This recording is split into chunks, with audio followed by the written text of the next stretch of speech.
नमस्कार दोस्तों, only एसकेएमयू YouTube channel में आप सभी का स्वागत है। और आज के इस वीडियो में बात करने वाले एसकेएमयू यूजी सेमेस्टर 3 जो कि सेशन है 2023 से 27।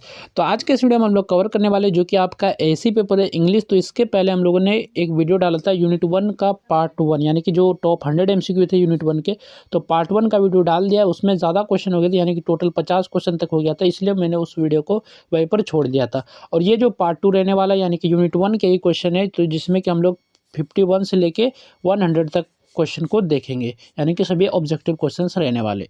ठीक है, तो क्वेश्चन नंबर 51 है, which of the following is an example of a paragraph topic based on daily life. यानी कि कौन सा जो एक एग्जांपल है पैराग्राफ टॉपिक का जो कि किसके किसके बेस पे रहना चाहिए, तो डेली लाइफ के बेस पे रहना चाहिए। तो ऑप्शन ए आपका द इम्पोर्टेंस ऑफ क्लीनलीनेस, फिर है only punctuation marks, option B है, ऑप्शन सी है रैंडम नंबर्स, ऑप्शन डी है अनरिलेटेड वर्ड्स। तो डेली लाइफ के बेस पे आपको कोई सा भी मतलब कि एग्जांपल बताना है पैराग्राफ, तो ये आपका ऑप्शन नंबर ए करेक्ट हो जाएगा, यानी कि द इम्पोर्टेंस ऑफ क्लीनलीनेस, यानी कि ऑप्शन ए इसका करेक्ट आंसर हो जाएगा। और बाकी जो इसके रिलेटेड नहीं है। नेक्स्ट जो क्वेश्चन है, which of the following is not a characteristics of a good paragraph. कौन सा जो कैरेक्टरिस्टिक नहीं है गुड पैराग्राफ का, यानी कि गुड पैराग्राफ का विशेषता नहीं है। Unity, coherence, clarity, irrelevance. तो इसका जो करेक्ट आंसर हो जाएगा ऑप्शन नंबर डी इसका करेक्ट आंसर हो जाएगा। इरेलेवेंस जो इसके गुड पैराग्राफ का कैरेक्टरिस्टिक नहीं है। इरेलेवेंस मतलब कि उसके रिलेटेड से ना देखे किसी और रिलेटेड हो जाएगा। अगर आपके पास कोई भी पैराग्राफ और उसके रिलेटेड जो भी टॉपिक है तो उसके रिलेटेड नहीं होना, वो जो आपका इरेलेवेंस कहलाएगा। यानी कि और अगर इसी पैराग्राफ के रिलेटेड आप कीवर्ड लिखेंगे, इसमें कुछ भी सेंटेंस पैराग्राफ में लिखेंगे तो वो आपका रिलेवेंस कहलाएगा, लेकिन किसी और पैराग्राफ से रिलेटेड लिखेंगे वो आपका रिलेवेंस कहलाएगा। तो ये आपका जो कैरेक्टरिस्टिक नहीं है गुड पैराग्राफ का, तो ऑप्शन डी इसका करेक्ट आंसर हो जाएगा। बाकी यूनिटी, कोहेरेंस, क्लैरिटी ये सभी जो आपके गुड कैरेक्टरिस्टिक है गुड पैराग्राफ के। ठीक है, तो नेक्स्ट क्वेश्चन है, which part of a story usually contains the main conflict और प्रॉब्लम। यानी कि स्टोरी का जो कौन सा पार्ट होता है जो कि कंटेंस करता है मेन कॉन्फ्लिक्ट या फिर प्रॉब्लम को और प्रॉब्लम, यानी कि तो बिगिनिंग, मिडिल, टाइटल या फिर मोरल ओनली। तो स्टोरी कोई भी स्टोरी है तो इसका जो मिडिल पार्ट होता है, यानी कि स्टोरी कोई भी आप स्टोरी पढ़ रहे, कोई भी कहानी आप पढ़ रहे, तो उसका जो मिडिल पार्ट होता है तो उसमें जो आपको मेन कॉन्फ्लिक्ट देखने को मिलता है, मेन प्रॉब्लम देखने को मिलता है। तो ऑप्शन नंबर 20 का करेक्ट आंसर हो जाएगा मिडिल। इसके बाद नेक्स्ट क्वेश्चन है, which of the following should be included while writing a story from an outline. जब भी आप एक आउटलाइन से स्टोरी लिखेंगे तो क्या इंक्लूड करना जो है ज़रूरी रहता है। हम लोग ज़रूर से ज़रूर इसको इंक्लूड करते हैं स्टोरी में जब आप एक आउटलाइन से स्टोरी लिखेंगे। Events in correct sequence, events को करेक्ट सीक्वेंस में लिखेंगे। ओनली हेडिंग्स लिखेंगे, सिर्फ हेडिंग्स को लिखेंगे। ओनली मॉरल सेंटेंस लिखेंगे या फिर ओनली कैरेक्टर नेम्स लिखेंगे। तो इसका जो करेक्ट आंसर हो जाएगा ऑप्शन नंबर ए इसका करेक्ट आंसर हो जाएगा। जितने भी इवेंट्स है उसको जो है करेक्ट सीक्वेंस में लिखेंगे। जब भी आप कोई स्टोरी लिखेंगे तो उसके आउटलाइन के जरिए तो जो भी इवेंट्स होने वाले उस स्टोरी में आपको करेक्ट सीक्वेंस के साथ लिखना पड़ेगा। तो ऑप्शन नंबर ए इसका करेक्ट आंसर हो जाएगा, events in correct sequence. Next question है, what is the best expanded idea of the sentence. यानी कि कौन सा जो बेस्ट आइडिया है एक्सपेंडेड सेंटेंस का। सेंटेंस आपका क्या है, नॉलेज इज़ पावर। तो नॉलेज इज़ पावर का जो एक्सपेंडेड आइडिया का क्या होगा इस सेंटेंस का, तो ऑप्शन है आपका नॉलेज इज़ ए बुक। तो ये तो आपका शॉर्ट हो जाएगा। एक्सपेंडेड मतलब कि बड़ा, इसको एक्सपेंड करना है, नॉलेज इज़ पावर को। इसके बाद ऑप्शन बी देखें तो नॉलेज इज़ डिफिकल्ट, ये भी आपका एक्सपेंडेड फॉर्म में नहीं होगा। और वही ऑप्शन सी को देखें तो knowledge helps people make better decisions and succeed in life. तो ये आपका करेक्ट आंसर हो जाएगा ऑप्शन नंबर सी। तो ये आपका एक्सपेंडेड फॉर्म है, नॉलेज इज पावर सेंटेंस को इस तरह जो आप एक्सपेंड कर सकते हैं। नेक्स्ट जो क्वेश्चन है, while expanding a sentence into paragraph. यानी कि जब आप एक्सपेंड करते हैं एक सेंटेंस को पैराग्राफ में तो विच इज मस्ट इंपॉर्टेंट, क्या इंपॉर्टेंट रहता है उसमें। एडिंग इरेलीवेंट जोक्स, आप उसमें ऐड कर देते हैं इरेलीवेंट जोक्स को। Explain the idea with supporting points, यानी कि आइडिया को एक्सप्लेन करते हैं सपोर्टिंग पॉइंट्स के साथ। या फिर चेंजिंग द मीनिंग कंप्लीट, या फिर किसी मतलब कि जो भी आपका पैराग्राफ है तो उसको कंप्लीटली चेंज कर देते हैं मीनिंग उसका। या फिर ऑप्शन डी आपका राइटिंग विदाउट द टॉपिक, यानी कि बिना टॉपिक के आप लिख देते हैं। तो इसका जो करेक्ट आंसर हो जाएगा वो सबसे मस्ट इंपॉर्टेंट होता है जब आप एक सेंटेंस को पैराग्राफ में बदलेंगे, तो explaining the idea with supporting point, यानी कि आइडिया को एक्सप्लेन करना है विद सपोर्टिंग पॉइंट के साथ। तो ऑप्शन बी इसका करेक्ट आंसर हो जाएगा। नेक्स्ट क्वेश्चन क्वेश्चन है, what should be the main focus while expanding a short passage. जब आप एक शॉर्ट पैसेज को एक्सपेंड करेंगे तो हमें किस चीज़ का ध्यान रखना चाहिए, मुख्य फोकस यानी कि मुख्य फोकस क्या रहना चाहिए, मेन फोकस क्या रहना चाहिए। तो चेंजिंग द सेंट्रल थीम यानी कि जो भी थीम है उस पैसेज को आप उसको चेंज कर देंगे, या फिर keeping the central idea and developing it यानी कि थीम को रहने देंगे और उस पर और ज़्यादा आइडिया को डेवलप करेंगे और अच्छे से एक्सप्लेन करेंगे। या फिर ऑप्शन सी आपका रिमूविंग इंपॉर्टेंट डिटेल, जो भी उस पैसेज में इंपॉर्टेंट डिटेल उसे रिमूव कर देंगे। या फिर राइटिंग ओनली द कंक्लूजन, या फिर आप कंक्लूजन को लिखेंगे। तो आप जब भी शॉर्ट पैसेज को एक्सपेंड करेंगे तो आप जो उसका जो सेंट्रल आइडिया उसको रहने देंगे और उसमें जो है और अच्छे से डेवलप करेंगे यानी कि और अच्छे से एक्सप्लेन करेंगे। तो ऑप्शन बी इसका करेक्ट आंसर हो जाएगा। कीपिंग द सेंट्रल आइडिया, जो भी उस शॉर्ट पैसेज का आइडिया रहेगा आप उसको रखेंगे और जो उसको डेवलप करेंगे और अच्छे से उसको विस्तार से समझाएंगे। तो ऑप्शन बी इसका करेक्ट आंसर हो जाएगा। नेक्स्ट क्वेश्चन है, which of the following is A correct paraphrase of all that glitters is not gold. यानी कि ये जो आपको यहाँ पर सेंटेंस देखने मिल रहा है, all that glitters is not gold, यानी कि all the that glitters is not gold. तो इसका जो करेक्ट पैराफ्रेज कौन सा होगा, everything shining is gold, glitter is always valuable, gold is very shiny, या फिर ऑप्शन डी आपका not every thing that look attractive is truly valuable. तो ये आपका करेक्ट आंसर हो जाएगा option number D, not every thing that looks attractive is truly valuable. यानी कि इसका मतलब हुआ कि not every thing that looks attractive, यानी कि और कुछ चीज़ें अगर अट्रैक्टिव लगती है तो ऐसा जरूरी नहीं कि वो ट्रूली वैल्यूबल है, यानी कि वो आपके लिए वैल्यूबल होगा। तो ये आपका इसका मीनिंग हो जाएगा। तो ऑप्शन डी इसका करेक्ट आंसर हो जाएगा। नेक्स्ट क्वेश्चन है, in paraphrasing which of the following should be avoided. जब आप पैराफ्रेजिंग लिखते हैं तो उसमें हम किसको जो है अवॉइड कर देते हैं, यानी कि छोड़ देते हैं, जिसको हम इंक्लूड ही नहीं करते। Using simple language, simple language को छोड़ देते हैं, या फिर कीपिंग द मीनिंग सेम, यानी कि उस जो भी आप पैराफ्रेजिंग करते तो उसमें मीनिंग को सेम रहने देते, या फिर कॉपिंग the original lines exactly, copy कर लेते ओरिजिनल लाइन्स को एग्जैक्टली, या फिर राइटिंग क्लियरली। तो इसका जो करेक्ट आंसर हो जाएगा ऑप्शन नंबर सी इसका करेक्ट आंसर हो जाएगा, यानी कि कॉपिंग द ओरिजिनल लाइन्स एग्जैक्टली। जब आप पैराफ्रेजिंग करते हैं तो क्या अवॉइड कर देते हैं, तो जो भी टेक्स्ट है उसको आप डायरेक्ट नहीं लिख सकते उसमें ओरिजिनल में। मान लीजिए कि कुछ भी आपके पास अगर एक पैराग्राफ है, अगर उसको आपको बोलेगा कि पैराफ्रेज करना है यानी कि उसको शॉर्ट बनाना है, तो आप एग्जैक्ट उसी लाइन को नहीं लिखेंगे। उसमें कुछ में जो है जो भी थीम है उसको मीनिंग जो भी अर्थ है उसको सेम रखेंगे और सिंपल लैंग्वेज में आप कोशिश करेंगे उसको बताने की, लेकिन जो है सेम टू सेम कॉपी नहीं करेंगे। तो ऑप्शन सी इसका करेक्ट आंसर हो जाएगा। ये जो है अवॉइड करेंगे यानी कि इसको छोड़ देंगे, copying the original lines exactly. तो ऑप्शन सी इसका करेक्ट आंसर हो जाएगा। नेक्स्ट क्वेश्चन है, which essay type describes a person place और ऑब्जेक्ट इन डिटेल। यानी कि कौन सा टाइप है ऐसे का जो कि पर्सन को डिस्क्राइब करता है, प्लेस या फिर ऑब्जेक्ट को डिटेल में डिस्क्राइब करता है, यानी कि बताता है डिटेल में। डिस्क्रिप्टिव ऐसे, या फिर नैरेटिव ऐसे, या फिर आर्गुमेंटेटिव ऐसे, या फिर रिफ्लेक्टिव ऐसे। तो डिस्क्रिप्टिव ऐसे जो आपको सब चीज़ बताएगा, यानी कि किसी भी पर्सन या फिर प्लेस और ऑब्जेक्ट को डिटेल में बताएगा, डिस्क्रिप्टिव ऐसे। तो ऑप्शन नंबर ए इसका करेक्ट आंसर हो जाएगा, डिस्क्रिप्टिव ऐसे। ठीक है, नेक्स्ट क्वेश्चन है, which of the following is the best way to maintain unity in a paragraph. ये कौन सा जो बेस्ट वे है यानी कि बेस्ट मेथड है यूनिटी को मेंटेन करने के लिए पैराग्राफ में। तो ऑप्शन ए आपका discuss many different topics together, यानी कि डिस्कस करना है मैनी डिफरेंट टॉपिक्स को साथ में, या फिर use only very long sentences, या फिर आप वेरी लॉन्ग सेंटेंसेस को यूज करेंगे, या फिर include only ideas related to the main topic. आप इंक्लूड करेंगे आइडिया को जो भी आपका मेन टॉपिक है उसके रिलेटेड, या फिर ऑप्शन डी आपका avoid writing the topic sentence, या फिर अवॉइड कर देंगे यानी कि छोड़ देंगे जो भी टॉपिक के सेंटेंस है। तो इसका जो मेंटेन करने का जो बेस्ट वे है यानी कि यूनिटी मेंटेन करने का पैराग्राफ में, तो वो होगा आपका include only ideas related to the main topic. जो भी टॉपिक है उसके रिलेटेड और भी इंपॉर्टेंट आइडियाज़ को इंक्लूड करेंगे, यानी कि ऑप्शन नंबर सी इसका करेक्ट आंसर हो जाएगा, include only ideas related to the main topic. जो भी मेन टॉपिक है उसके रिलेटेड आइडिया को ही सिर्फ उसमें इंक्लूड करेंगे। ठीक है, ये आपका जो मेंटेन करना है पैराग्राफ में, ये आपका बेस्ट मेथड है, बेस्ट वे है। ठीक है, नेक्स्ट क्वेश्चन है, which of the following helps in writing a well organized paragraph. तो राइटिंग जब करते हैं यानी कि which of the following helps in writing well organized paragraph. तो क्या मदद करता है जब आप writing a well organized paragraph लिखते हैं, तो writing ideas in random order में आप आइडियाज़ को लिखते हैं, या फिर using proper introduction, supporting points and conclusion. Option C आपका avoiding punctuation marks, option D mixing two topics in one paragraph. तो जब आप जो है वेल ऑर्गेनाइज्ड पैराग्राफ लिखेंगे तो उसमें जो हमें हेल्प करता है क्या, तो using proper introduction, supporting points और कंक्लूजन। तो ये आपका करेक्ट आंसर हो जाएगा ऑप्शन नंबर बी। ठीक है, नेक्स्ट क्वेश्चन है which of the following is the correct meaning of outline in story writing, यानी कि करेक्ट मीनिंग क्या है आउटलाइन का स्टोरी राइटिंग में। आउटलाइन क्या होता है, आउटलाइन का आपको मीनिंग बताना है, इसका अर्थ बताना है। ठीक है, तो ऑप्शन है आपका a list of difficult words, a set of points that guide the story, a poem with rhymes, a paragraph full of mistake.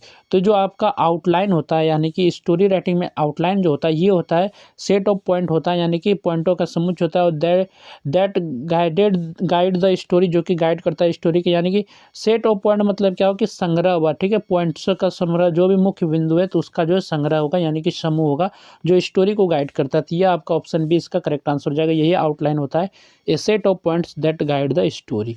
Next है what is the role of characters in a story. तो story में character का क्या role है ये आपको बताना है। What is the role of characters in a story, एक स्टोरी है तो उसमें कैरेक्टर का क्या रोल है। टू प्रोवाइड हेडिंग्स ओनली, यानी कि हेडिंग्स को प्रोवाइड करना। To create the main action and event, यानी कि मैन एक्शन और इवेंट को क्रिएट करना। या फिर to increase word count without meaning, यानी कि वर्ड काउंट को इंक्रीज करना बिना मीनिंग के। या फिर to make the story a poem, यानी कि story to make the story a poem. तो इसका जो करेक्ट आंसर हो जाएगा ऑप्शन नंबर 20 का करेक्ट आंसर हो जाएगा to create the main action and events. ये आपका जो रोल होता है कैरेक्टर्स का किसी भी स्टोरी में, तो ऑप्शन 20 का करेक्ट आंसर हो जाएगा। नेक्स्ट है विच sentence is must suitable for expansion into paragraph. तो कौन सा सेंटेंस जो है मस्ट सुटेबल है किसी एक्सपेंशन के लिए पैराग्राफ में, यानी कि सेंटेंस को एक्सपेंशन इनटू ए पैराग्राफ, यानी किसी भी सेंटेंस को आपको किस में बदलना है, पैराग्राफ में। तो इसका जो करेक्ट आंसर हो जाएगा तो ऑप्शन ए ही आपका करेक्ट आंसर हो जाएगा। यही जो है the importance of discipline in life, ये आपका करेक्ट सेंटेंस है किसी भी पैराग्राफ एक्सपेंशन को पैराग्राफ में बदलने की, यानी कि इस सेंटेंस को आराम से जो आप पैराग्राफ में बदल सकते हैं। अब इंपॉर्टेंस ऑफ डिसिप्लिन दिया तो डिसिप्लिन के बारे में आप लिख सकते हैं। लाइफ डिसिप्लिन इन लाइफ में क्या क्या यूजेस है डिसिप्लिन के, सभी चीज़ें आप इसमें लिख सकते हैं। इसको अच्छे से आप एक्सपेंड कर सकते हैं, एक्सपेंशन कर सकते हैं। लेकिन वो ग्रेड को आप कैसे एक्सपेंड करेंगे, ओ को आप कैसे एक्सपेंड करेंगे, हे को कैसे आप एक्सपेंड करेंगे, मुश्किल से ये 2-3 लाइन आप इसको कर सकते हैं। लेकिन इसको चाहे तो आप पूरे पैराग्राफ के फॉर्मेट में आप बहुत ज़्यादा ही एक्सपेंड कर पाएंगे। तो ऑप्शन ए इसका करेक्ट आंसर हो जाएगा the importance of discipline in life. Next question है इन सेंटेंस एक्सपेंशन, जब आप सेंटेंस का एक्सपेंशन करते हैं तो what should be added to develop the idea. तो उसमें हम क्या एडिट करेंगे जो कि आइडिया जो डेवलप हो और अच्छे से समझ में आए सभी चीज़ें, टॉपिक जितने भी है सेंटेंस एक्सपेंशन में। तो अनरिलेटेड फैक्ट्स को हम लोग ऐड करेंगे, ये तो आपका ऑप्शन होगा ही नहीं। तो ऑप्शन बी इसका करेक्ट आंसर हो जाएगा सपोर्टिंग डिटेल्स एंड एग्जाम्पल। तो उसमें जो भी टॉपिक्स है उसके रिलेटेड और सपोर्टिंग डिटेल्स डालेंगे और जो है एग्जाम्पल्स में डालेंगे। तो ऑप्शन बी इसका करेक्ट आंसर हो जाएगा। नेक्स्ट क्वेश्चन है while expanding a short passage what should be done to maintain clarity. जब आप एक शॉर्ट पैसेज को एक्सपेंड करेंगे तो क्या मेंटेन करना जरूरी है क्लैरिटी के लिए। तो right the same sentence again and again, यानी कि एक ही सेंटेंस को बार बार सेम लिखना है, यानी कि तो ये आपका होगा नहीं, सेम सेंटेंस को हम बार बार नहीं लिखेंगे जब आप एक शॉर्ट पैसेज को जो है एक्सपेंड करेंगे।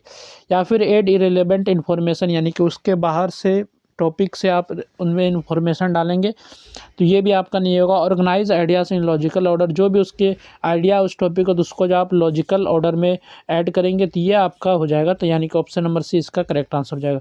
और ऑप्शन डी जो है आपका रिमूव द मैन आइडिया को हटा देंगे जब आप शॉर्ट पैसेज को एक्सपेंड करेंगे, ये तो आपका होगा नहीं, ये भी नहीं होगा, ये भी नहीं होगा, यानी कि ऑप्शन सी इसका करेक्ट आंसर हो जाएगा organize ideas in logical order. तो लॉजिकल ऑर्डर में जितने भी आइडियाज़ है उसको ऑर्गेनाइज करेंगे।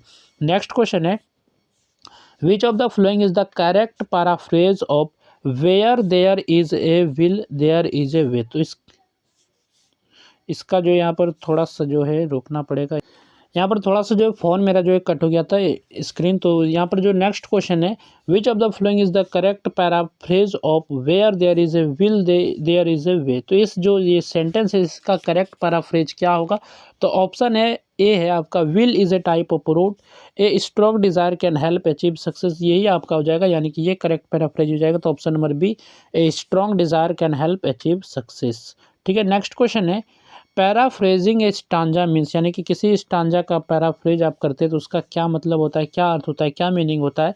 तो writing the stanza again with the same word, आप उसी स्टांजा को सेम वर्ड के साथ लिखेंगे। तो ये वही चीज़ हो गया कि उसको कॉपी कर रही थी, आपका ऑप्शन ए होगा ही नहीं। ऑप्शन बी देखें तो changing the stanza into a story with new characters, यानी कि उस स्टांजा को आप स्टोरी में बदल देंगे नए कैरेक्टर के साथ, तो ये भी आपका नहीं होगा। और वही ऑप्शन सी देखें तो explaining the stanza in simple language and same meaning, तो आप उस स्टांजा को एक्सप्लेन करेंगे सिंपल लैंग्वेज में और जो है सेम मीनिंग के साथ लिखेंगे, तो यही आपका जो पैराफ्रेजिंग कहलाएगा किसी भी स्टांजा का। तो ऑप्शन नंबर सी इसका करेक्ट आंसर हो जाएगा। ऑप्शन डी क्या था, इसको भी देख लेते हैं। तो removing the main idea of the stanza, जो भी स्टांजा है तो आपका मैन आइडिया आप रिमूव कर देंगे, तो ये आप पॉसिबल नहीं है। तो ऑप्शन सी इसका करेक्ट आंसर हो जाएगा। Explaining the stanza in simple language and same meaning, उस स्टांजा को आप समझाएंगे, एक्सप्लेन करेंगे सिंपल लैंग्वेज और उसके मीनिंग को भी सेम रहने देंगे। नेक्स्ट क्वेश्चन है, which of the following is an important part of essay writing, essay writing का कौन सा जो इम्पॉर्टेंट पार्ट है। Clear introduction of the topic, right only one line, या फिर एक लाइन में आप ऐसे लिख के छोड़ देंगे, या फिर राइटिंग विदाउट एनी स्ट्रक्चर, बिना किसी स्ट्रक्चर के ऐसे को लिख देना, या फिर यूजिंग ओनली प्रोवर्ब्स। तो इसका जो करेक्ट आंसर हो जाएगा ऑप्शन नंबर ए इसका करेक्ट आंसर हो जाएगा। Clear introduction of the topic, जब भी आप ऐसे राइटिंग करते हैं तो इसका इंपॉर्टेंट जो पार्ट होता है वो होता है क्लियर इंट्रोडक्शन देना किसी भी टॉपिक का। तो ऑप्शन नंबर ए इसका करेक्ट आंसर हो जाएगा। नेक्स्ट क्वेश्चन है, which of the following is the best example of a paragraph topic sentence, यहाँ पर कौन सा जो बेस्ट एग्जाम्पल है किसी भी पैराग्राफ के टॉपिक के सेंटेंस का, यानी कि पैराग्राफ टॉपिक सेंटेंस का कौन सा जो बेस्ट एग्जाम्पल है। तो ऑप्शन ए देखे तो यहाँ पर option A, in my opinion discipline is essential for success in life. Option B है आपका डिसिप्लिन इज गुड, और ऑप्शन सी है डिसिप्लिन, ऑप्शन डी है वॉर डिसिप्लिन। तो इसका जो करेक्ट आंसर हो जाएगा तो ऑप्शन नंबर ए इसका करेक्ट आंसर हो जाएगा, क्योंकि यहाँ पर जो है बेस्ट एग्जाम्पल बोला है पैराग्राफ टॉपिक सेंटेंस का, तो ये आपका बेस्ट एग्जाम्पल हो जाएगा। तो ऑप्शन नंबर ए इसका करेक्ट आंसर हो जाएगा। In my opinion discipline is essential for success in life. तो नेक्स्ट क्वेश्चन है, which of the following helps to improve clarity in paragraph writing, जब भी आप पैराग्राफ राइटिंग लिखते हैं तो उसमें हमें क्या मदद करता है इम्प्रूव करने के लिए, कौन सा हेल्प करता है, कौन सी चीज़ें। Using vagues and unclear ideas, using simple and direct sentences, avoiding punctuation completely, या फिर ऑप्शन डी है राइटिंग विदाउट एनी प्लान। तो इसका करेक्ट आंसर हो जाएगा ऑप्शन नंबर बी, यानी कि using simple and direct sentences, ये आपका करेक्ट आंसर हो जाएगा option number B. Next question है, in story writing what is the purpose of the title, जब भी आप स्टोरी राइटिंग लिखते हैं तो उसमें जो क्या पर्पज़ होता है टाइटल का, क्या उद्देश्य होता है टाइटल का। तो इसका कौन सा सी हो जाएगा, तो ऑप्शन नंबर सी इसका करेक्ट आंसर हो जाएगा, यानी कि to give an idea about the main theme of the story. कोई भी आप पैसेज लिखते हैं, जैसे कि मान लीजिए पॉल्यूशन के बारे में लिखते हैं, तो उसमें जो जैसे कि आप टाइटल लिख दिए पॉल्यूशन, तो आपके दिमाग में तुरंत फटाक से आ जाएगा कि ये जो है जो भी पैराग्राफ या फिर टाइटल या फिर स्टोरी है तो ये पोल्यूशन के रिलेटेड होगा। तो आप टाइटल से पता कर सकते हैं कि ये स्टोरी में क्या क्या रहने वाला है। तो इसी तरह से यहाँ पर हो जाएगा। तो ऑप्शन नंबर सी इसका करेक्ट आंसर हो जाएगा। तो to give an idea about the main theme of the story, ये आपका पर्पज़ होता है किसी भी टाइटल का स्टोरी राइटिंग में। ठीक है, नेक्स्ट क्वेश्चन है, which of the following is the best way to write a story from an outline, तो कौन सा जो बेस्ट वे है एक स्टोरी को लिखने का एक आउटलाइन से, यानी कि एन आउटलाइन से आप एक आउटलाइन से स्टोरी लिखने का वेस्ट वे कौन सा, वेस्ट मेथड कौन सा है। Follow the outline points in proper order, यानी कि आउटलाइन के पॉइंट को प्रॉपर ऑर्डर में आप रखेंगे। या फिर ऑप्शन बी है, ignore the outline and right anything, outline को आप इग्नोर कर देंगे और कुछ भी लिख देंगे, ये तो आपका होगा ही नहीं। तो ऑप्शन सी देख ले, राइट ओनली डायलॉग, सिर्फ आप डायलॉग्स लिखेंगे। या फिर ऑप्शन डी यहाँ पर right only the moral first, तो इसका मोरल जो फर्स्ट होता है, ये मोरल जो होता है वो लास्ट में होता है स्टोरी के। तो ऑप्शन नंबर जो आपका ए करेक्ट आंसर हो जाएगा, यानी कि फॉलो द आउटलाइन पॉइंट्स, जो भी आउटलाइन है उसके पॉइंट को फॉलो करेंगे और प्रॉपर ऑर्डर में लिखेंगे, ये आपका बेस्ट वे स्टोरी लिखने का। तो ऑप्शन नंबर ए इसका करेक्ट आंसर हो जाएगा। नेक्स्ट क्वेश्चन है, विच sentence is best for expansion into paragraph, तो कौन सा सेंटेंस जो बेस्ट है किसी भी पैराग्राफ, यानी कि पैराग्राफ को एक्सपेंस करने में, यानी कि विच sentence is best for expansion into A paragraph, यानी कि इनमें से कौन सा सेंटेंस है बेस्ट है एक्सपेंशन के लिए, उस सेंटेंस से पैराग्राफ बनाने के लिए। जैसे कि ऑप्शन ए है हेल्थ इज़ वेल्थ, तो यही आपका आंसर हो जाएगा, क्योंकि आप इन सभी चीज़ों को एक्सपेंड नहीं कर पाएंगे, ज़्यादा एक्सपेंड नहीं कर पाएंगे। तो ऑप्शन ए इसका करेक्ट आंसर हो जाएगा, हेल्थ इज़ वेल्थ है, इस सेंटेंस को आप पैराग्राफ में एक्सपेंड कर पाएंगे, एक्सपेंशन कर पाएंगे। तो ऑप्शन ए इसका करेक्ट आंसर हो जाएगा। नेक्स्ट क्वेश्चन है question number 76, while expanding a sentence into a paragraph, जब भी आप सेंटेंस को पैराग्राफ में बदलते हैं तो what should be written after the main idea, तो हम लोग क्या लिखते हैं मेन आइडिया के बाद, यानी कि आफ्टर द मेन आइडिया बोला है तो क्या लिखते हैं मेन आइडिया के बाद अनरिलेटेड सेंटेंस, यानी कि जो भी आप पैराग्राफ बना रहे तो उसमें जो अनरिलेटेड सेंटेंस लिखेंगे, या फिर सपोर्टिंग डिटेल्स एंड एग्जांपल, या फिर ओनली पंक्चुएशन मार्क्स, या फिर ओनली शॉर्ट फ्रेजेस। तो इसका करेक्ट आंसर हो जाएगा option number B, supporting details and example. जो भी आपका मेन आइडिया उसके बाद हम लोग लिखते हैं सपोर्टिंग डिटेल्स और एग्जांपल, तो ऑप्शन बी इसका करेक्ट आंसर हो जाएगा। नेक्स्ट क्वेश्चन है what should be done while expanding a short passage into paragraph. तो क्या होता है जब एक्सपेंड करेंगे एक शॉर्ट पैसेज को पैराग्राफ में, add irrelevant points to increase length, आप इरेलीवेंट पॉइंट को ऐड करेंगे लेंथ बढ़ाने के लिए, या फिर maintain the same meaning and write in detail, तो ये आपका करेक्ट आंसर हो जाएगा। मेंटेन करेंगे सेम मीनिंग को, मीनिंग सेम रहना चाहिए लेकिन उसको डिटेल में लिखेंगे, तो ये आपका सी हो जाएगा। और ऑप्शन सी को देख लेते हैं, change the topic completely, completely change नहीं कर सकते किसी भी टॉपिक को। ऑप्शन डी है राइट विदाउट एनी स्ट्रक्चर, बिना किसी स्ट्रक्चर के लिख देंगे तो ये भी नहीं पॉसिबल, तो ऑप्शन बी इसका करेक्ट आंसर हो जाएगा। जब भी आप शॉर्ट पैसेज को पैराग्राफ्स में बदलेंगे तो उसका जो मेंटेन करेंगे जो भी मीनिंग है उसको, और जो डिटेल में लिखेंगे, तो ऑप्शन बी इसका करेक्ट आंसर हो जाएगा। नेक्स्ट क्वेश्चन है which of the following is the correct paraphrase of A stitch in time saves 9, तो इसका जो करेक्ट पैराफ्रेज क्या होगा, तो इसका जो करेक्ट पैराफ्रेज होगा तो ऑप्शन नंबर 20 का करेक्ट आंसर हो जाएगा, a small repair done early prevent bigger problems later, तो ये आपका करेक्ट आंसर हो जाएगा। नेक्स्ट क्वेश्चन है what is the main purpose of a paraphrasing a stanza. जब भी आप पैराफ्रेज करते हैं एक स्टांजा को तो उसका मेन पर्पज क्या होता है, to memorise the stanza only, उस स्टांजा को मेमोराइज करने के लिए, या फिर to explain the stanza's meaning in simple word, यानी कि स्टांजा के जो मीनिंग है तो उसको एक्सप्लेन करने के लिए सिंपल वर्ड में, या फिर to remove the message of the stanza, जो भी स्टांजा में मैसेज है उसको रिमूव करने के लिए, या फिर to change the stanza into a drama, या फिर स्टांजा को ड्रामा में चेंज करते। तो इसका जो मेन पर्पज है पैराफ्रेजिंग ए स्टांजा, तो इसका मेन पर्पज है एक्सप्लेन करना स्टांजा को, मीनिंग को, जो कि सिंपल वर्ड में आप एक्सप्लेन करेंगे, तो ऑप्शन बी इसका करेक्ट आंसर हो जाएगा। नेक्स्ट क्वेश्चन है which of the following should be included in the conclusion of an essay, यानी कि क्या हम इंक्लूड करेंगे कंक्लूजन, जब भी आप एसे का कंक्लूजन लिखेंगे तो एक कम्प्लीटली न्यू टॉपिक, तो ये भी आप पॉसिबल नहीं है। एक फाइनल समरी और क्लोजिंग स्टेटमेंट, ये आपका करेक्ट आंसर हो जाएगा। एक फाइनल समरी देंगे जो भी एसे आप लिख रहे हैं और क्लोजिंग स्टेटमेंट लिखेंगे, तो ऑप्शन नंबर 20 का करेक्ट आंसर हो जाएगा, ये फाइनल समरी और क्लोजिंग स्टेटमेंट।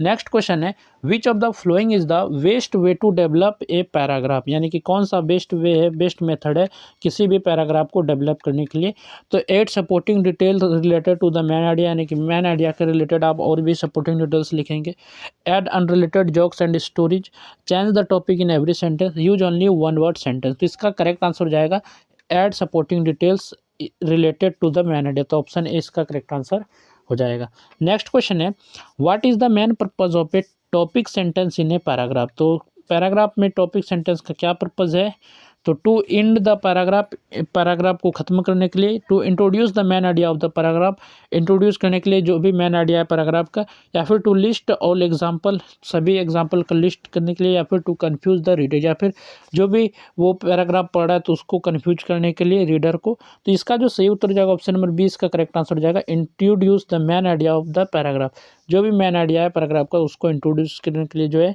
पर्पज होता है टॉपिक सेंटेंस का पैराग्राफ में, ठीक है।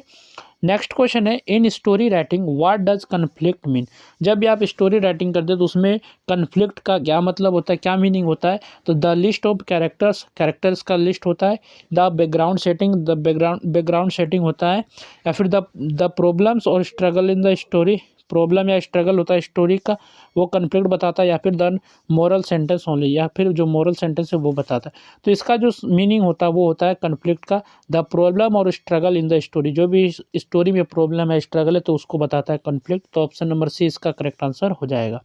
नेक्स्ट जो क्वेश्चन है which of the following should be kept in mind while writing a story from an outline, यानी कि जब भी आप आउटलाइन से स्टोरी लिखेंगे तो हमेशा दिमाग में क्या रखना है, यानी कि क्या रखेंगे, हमेशा कैप्ट इन माइंड हमेशा दिमाग में रखेंगे, ignore the outline point, outline point को आप रिमूव कर देंगे यानी कि इग्नोर कर देंगे, या फिर keep the story connected and meaningful, story को कनेक्टेड रखेंगे और मीनिंगफुल बनाएंगे आउटलाइन से, या फिर right only in passive voice, या फिर सिर्फ आप पैसिव वॉइस में लिखेंगे, या फिर अवॉइड यूजिंग एनी कैरेक्टर्स, या फिर अवॉइड करेंगे एनी कैरेक्टर का यूज करके। तो इसका जो करेक्ट आंसर हो जाएगा ऑप्शन नंबर बी, यानी कि जब भी आप आउटलाइन से स्टोरी लिखेंगे तो हमेशा माइंड में रखेंगे कि स्टोरी को कनेक्टेड रखेंगे और जो है मीनिंगफुल बनाएंगे। तो ऑप्शन नंबर बी इसका करेक्ट आंसर हो जाएगा।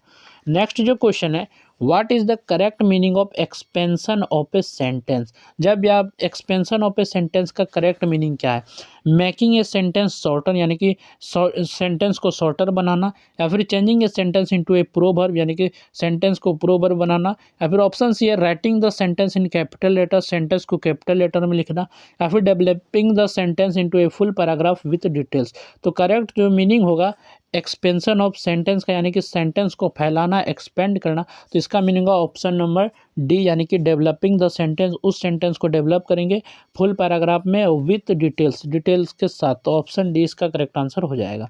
नेक्स्ट क्वेश्चन है, which of the following is a good supporting point for expanding trees are our best friend. तो ये गुड सपोर्टिंग पॉइंट क्या होगा एक्सपेंडिंग के लिए, trees are our best friend. तो इसका जो गुड सपोर्टिंग पॉइंट क्या होगा, तो ऑप्शन ए इसका क्या है, ट्रीज आर ग्रीन, पेड़ जो हरे होते हैं, trees give us oxygen and provide shade, या फिर trees are only in forest, trees are not useful. तो गुड सपोर्टिंग पॉइंट होगा एक्सपेंड करने के लिए, trees are our best friend, तो tree give us oxygen and provide shade. तो option number 20 का करेक्ट आंसर हो जाएगा। तो ये आपका बेस्ट हो जाएगा, गुड सपोर्टिंग पॉइंट होगा। नेक्स्ट क्वेश्चन है, while expanding a short passage, जब आप शॉर्ट पैसेज को एक्सपेंड करेंगे तो what should you do to keep it effective. तो उसको इफेक्टिव बनाने के लिए आप क्या करेंगे, repeat the same line again and again, उसी लाइन को सेम लिखेंगे, बार बार लिखेंगे, तो ये आपका नहीं होगा। तो ऑप्शन बी आपका add details but keep the original meaning, आप उसमें और भी डिटेल्स ऐड करेंगे लेकिन जो ओरिजिनल मीनिंग है उसको आप वही रखेंगे। या फिर ऑप्शन सी है रिमूव द सेंट्रल आइडिया, जो भी उसका थीम है या फिर सेंट्रल आइडिया तो उसे हटा देंगे। Option D add unrelated facts to increase length, तो उसमें अनरिलेटेड फैक्ट्स ऐड कर देंगे लेंथ को इंक्रीज करने के लिए। तो इसका जो करेक्ट आंसर हो जाएगा, जब भी आप एक्सपेंड करेंगे शॉर्ट पैसेज को तो add details but keep the original meaning, details add करेंगे लेकिन उसका जो मीनिंग है वो सेम रखेंगे। तो ऑप्शन नंबर 20 का करेक्ट आंसर हो जाएगा। नेक्स्ट क्वेश्चन है, paraphrasing of a poem should be. Paraphrasing जो पोएम का होगा तो वो कैसा होना चाहिए जब आप पोएम को पैराफ्रेज करेंगे, तो in the same words as the poem, जो भी पोएम है सेम वर्ड है उसको लिखेंगे, या फिर इन कॉम्प्लिकेटेड लैंग्वेज में लिखेंगे, कठिन शब्दों में लिखेंगे, या फिर जो है आपका ऑप्शन सी है in simple language with same meaning, option D है इन कम्प्लीटली डिफरेंट मीनिंग। तो इसका जो करेक्ट आंसर हो जाएगा ऑप्शन नंबर सी, यानी कि सिंपल लैंग्वेज में लिखेंगे और सेम मीनिंग के साथ। तो ऑप्शन नंबर सी इसका करेक्ट आंसर हो जाएगा। नेक्स्ट क्वेश्चन है, which of the following is must important in paraphrasing a stanza. तो इनमें से कौन सा मस्ट इंपॉर्टेंट है पैराफ्रेजिंग स्टांजा के लिए, keeping the meaning and message unchanged, meaning को कीप रखेंगे और मैसेज को अनचेंज करेंगे, मैसेज को नहीं बदलेंगे, या फिर changing the message completely, message को कम्प्लीटली चेंज कर देंगे, या फिर एडिंग न्यू कैरेक्टर ऐड करेंगे, या फिर making it A rhyming song, या फिर राइमिंग सॉन्ग में वो बना देंगे जब भी आप इस पैराफ्रेजिंग करेंगे स्टांजा का। तो कीपिंग द मीनिंग को रखेंगे लेकिन मैसेज को अनचेंज करेंगे। तो ऑप्शन नंबर ए इसका करेक्ट आंसर हो जाएगा, करेक्ट आंसर हो जाएगा option number A. Next question है, which of the following essays tell a story और इंसिडेंट, यानी कि कौन सा ऐसे जो टेल करता है स्टोरी और इंसिडेंट को, डिस्क्रिप्टिव ऐसे, नैरेटिव ऐसे, एक्सपोजिटरी ऐसे, या फिर आर्गुमेंटेटिव ऐसे। तो इसका करेक्ट आंसर हो जाएगा ऑप्शन नंबर बी, यानी कि नैरेटिव ऐसे। नैरेटिव ऐसे जो होता है एक स्टोरी को टेल्स करता है और जो इंसिडेंट को बताता है। तो ऑप्शन नंबर बी इसका करेक्ट आंसर हो जाएगा नैरेटिव ऐसे। नेक्स्ट क्वेश्चन है, which of the following is A correct example of a paragraph concluding sentence. तो कौन सा जो करेक्ट एग्जाम्पल है किसी भी पैराग्राफ को कंक्लूडिंग सेंटेंस का। The first point is important, first point important होता है, in short regular exercise keep us healthy and active, या फिर ऑप्शन सी है exercise is a word I will not write more. तो इसका जो करेक्ट हो जाएगा ऑप्शन नंबर 20 का करेक्ट आंसर हो जाएगा in short regular exercise keeps us healthy and active. तो ये आपका हो जाएगा। नेक्स्ट क्वेश्चन है, which of the following is the best way to keep a paragraph coherent. तो कौन सा जो बेस्ट वे है पैराग्राफ को कोहेरेंट करने के लिए, रखने के लिए, jumping from one idea to another, without connection, यानी कि एक आइडिया से दूसरे आइडिया में जंप कर जाना बिना कनेक्शन के। या फिर ऑप्शन बी है आपका using linking words and arranging ideas logically, या फिर वर्ड को लिंक करेंगे, एक के साथ जोड़ेंगे आइडिया के साथ लॉजिकली जोड़ अरेंज करके। या फिर राइटिंग विदाउट एनी पंक्चुएशन, बिना पंक्चुएशन के आप लिख देंगे। या फिर adding unrelated information, related information लिख देंगे तो ऐड कर देंगे। तो इसका जो करेक्ट आंसर हो जाएगा ऑप्शन नंबर 20 का करेक्ट आंसर हो जाएगा using linking words and arranging ideas logically. Logically आप आइडिया को अरेंज करेंगे और जो लिंकिंग करेंगे वर्ड को एक दूसरे से, ठीक है। नेक्स्ट है आपका what is the main purpose of writing a story from A given outline. जब भी आप एक आउटलाइन से स्टोरी लिखते हैं तो उसमें क्या मेन पर्पज़ है। To write a story without any sequence, तो स्टोरी लिखेंगे बिना किसी सीक्वेंस के। या फिर to create a story by developing the given points, या to copy a story from a book, एक बुक से कॉपी कर लेंगे स्टोरी को। या फिर to write only a moral line, या फिर सिर्फ एक आप मोरल लाइन लिख के छोड़ देंगे। तो इसका जो करेक्ट आंसर होगा, जब भी आप आउटलाइन से आप स्टोरी राइट करेंगे तो उसको जो स्टोरी को to create a story by developing the given points, उसी पॉइंट से स्टोरी डेवलप करेंगे। तो ऑप्शन बी इसका करेक्ट आंसर हो जाएगा। नेक्स्ट जो क्वेश्चन है, which of the following makes a story completely. तो कौन सा जो है स्टोरी को कंप्लीट करता है, मैक्स स्टोरी कंप्लीट करता है। ओनली कैरेक्टर्स, कैरेक्टर्स जो स्टोरी कंप्लीट करता है। ओनली सेटिंग, सेटिंग कंप्लीट करता है। या फिर proper beginning middle and ending, ये स्टोरी कंप्लीट करता है। या फिर ओनली डायलॉग्स। तो स्टोरी में सभी चीज़ें होती है, बिगनिंग भी रहेगा, मिडिल भी रहेगा और एंडिंग भी रहेगा, तभी आप स्टोरी कंप्लीटली फिनिश होगा। तो ऑप्शन सी इसका करेक्ट आंसर हो जाएगा। कैरेक्टर, सेटिंग, डायलॉग सभी तो बीच में रहेंगे, लेकिन सबसे जो इसका बेस्ट होगा, जो क्या स्टोरी कंप्लीट कर रहा है, तो यहाँ पर प्रॉपर बिगनिंग होना चाहिए, मिडिल होना चाहिए, एंडिंग होना चाहिए। तो ऑप्शन नंबर सी इसका करेक्ट आंसर हो जाएगा। नेक्स्ट जो है आपका, what is the best method to expand the sentence. Practice makes a man perfect. तो इसका बेस्ट एक्सपेंड क्या है इस सेंटेंस का, practice makes a man perfect का। तो इसका करेक्ट आंसर हो जाएगा ऑप्शन नंबर बी, यानी explain how regular practice improve skill and success. ये तो ऑप्शन बी इसका करेक्ट आंसर हो जाएगा। नेक्स्ट क्वेश्चन है, in expansion writing which of the following should be included. जब भी आप एक्सपेंशन राइटिंग करें तो उसमें हम क्या शामिल करेंगे, क्या इंक्लूड करेंगे। Supporting points and example, only difficult words, only one sentence, only question. तो इसका करेक्ट आंसर हो जाएगा ऑप्शन नंबर ए, यानी कि सपोर्टिंग पॉइंट और एग्जाम्पल को उसमें जो है हम लोग इंक्लूड करेंगे। तो ऑप्शन ए इसका करेक्ट आंसर हो जाएगा। नेक्स्ट क्वेश्चन है, which of the following is must important while expanding a short passage. तो कौन सा इसमें मस्ट इंपॉर्टेंट है जब भी आप एक्सपेंड करेंगे एक शॉर्ट पैसेज को। Keeping the central idea and writing in detail, जो भी सेंट्रल आइडिया उसको रखेंगे और डिटेल में लिखेंगे। या फिर रिमूविंग द मैन आइडिया को हटा देंगे। या फिर राइटिंग विदाउट एनी स्ट्रक्चर, बिना स्ट्रक्चर के आप लिख देंगे। या फिर चेंजिंग द टॉपिक कंप्लीटली। तो इसका जो करेक्ट आंसर हो जाएगा ऑप्शन नंबर ए इसका करेक्ट आंसर हो जाएगा। कीपिंग द सेंट्रल आइडिया, जो भी उसका सेंट्रल आइडिया शॉर्ट पैसेज का उसको रखेंगे और जो डिटेल में लिखेंगे। तो ऑप्शन नंबर ए इसका करेक्ट आंसर हो जाएगा। नेक्स्ट क्वेश्चन है, what is paraphrasing of a short poem. Short poem का पैराफ्रेजिंग क्या है। तो writing the poem exactly as it is, यानी कि जो भी पोएम है उसको सेम टू सेम लिख देंगे। या फिर ऑप्शन बी आपका changing the poem into a drama, आप पोएम को ड्रामा में बदल देंगे। या फिर option C explaining the poem in simple words without changing meaning, आप उस पोएम को एक्सप्लेन करेंगे सिंपल वर्ड में विदाउट चेंजिंग मीनिंग, उसके अर्थ को बिना चेंज के। या फिर option D adding new lines with the new meaning. तो इसका करेक्ट आंसर हो जाएगा ऑप्शन नंबर सी, उस पोएम को आप एक्सप्लेन करेंगे सिंपल वर्ड में और जो है बिना किसी उसकी मीनिंग को चेंज करके, छेड़छाड़ के। तो ऑप्शन सी इसका सही उत्तर हो जाएगा। नेक्स्ट क्वेश्चन है, paraphrasing of stanza helps to, यानी कि पैराफ्रेजिंग जब आप स्टांजा का करते थे ये क्या हेल्प करता है, क्या मदद करता है। Change the stanza into a song, यानी कि स्टांजा को सॉन्ग में बदल देता है, स्टांजा को गाने में बदल देता है। या फिर increase hand writing speed only, या फिर जो आपकी लिखने की स्पीड है उसको इंक्रीज करता है, उसको इंप्रूव करता है। या फिर ऑप्शन सी है रिमूव द पोएट्स मैसेज, जो भी पोएट्स का मैसेज है उसमें ऑथर्स का मैसेज उसको रिमूव कर देता है। या फिर option D understand the poem better and improve writing skill. तो पैराफ्रेजिंग ऑफ स्टांजा हेल्प करता है उस पोएम को अंडरस्टैंड करने के लिए और उसको इम्प्रूव करने के लिए राइटिंग स्किल। तो ऑप्शन डी इसका करेक्ट आंसर हो जाएगा, understand the poem better and improve writing skills, ये आपका करेक्ट आंसर हो जाएगा। इसके बाद नेक्स्ट क्वेश्चन है, which of the following is the best ending of an essay. तो कौन सा जो है बेस्ट एंडिंग है किसी भी एसे का, एक एसे का। एंडिंग सडनली विदाउट कंक्लूजन, बिना किसी कंक्लूजन के साथ एंड कर देना। या फिर adding a new topic at the end, या फिर किसी नए टॉपिक को जोड़ देना एसे में लास्ट में। या फिर यहाँ पर देखा जाए तो writing only examples in the last line में आप एग्जाम्पल लिखेंगे। ये तीनों ऑप्शन गलत, इसका जो फाइनल जो आंसर होगा ऑप्शन नंबर डी होगा।